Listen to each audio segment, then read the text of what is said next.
Cost, expenses and loss. बऱ्याच जणांना ह्या ज्या कन्सेप्ट ह्या सेम कन्सेप्ट वाटतात, परंतु कॉस्ट, एक्सपेन्स आणि लॉस याच्यामध्ये डिफरन्स आहे. Cost means what? The amount paid to acquire or produce an assets or services. म्हणजे एखादं प्रोडक्ट परचेस करण्यासाठी किंवा सर्व्हिस परचेस करण्यासाठी किंवा गुड्स परचेस करण्यासाठी आपण जो खर्च करतो त्याला आपण कॉस्ट म्हणतो, की ज्यामुळे आपल्याला भविष्यात काहीतरी बेनिफिट्स होणार आहे, अशी अमाऊंट जी आपण पेड केली त्याला आपण कॉस्ट म्हणणार. Expense means what?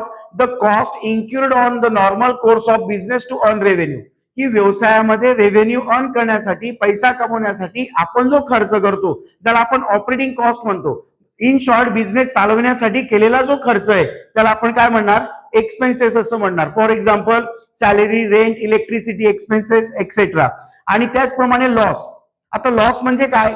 An unexpected cost not related to the normal business operations. Unexpected loss, for example loss by fire किंवा goods stolen, या पद्धतीने जे नुकसान होतं त्याला आपण काय म्हणणार? लॉस म्हणणार.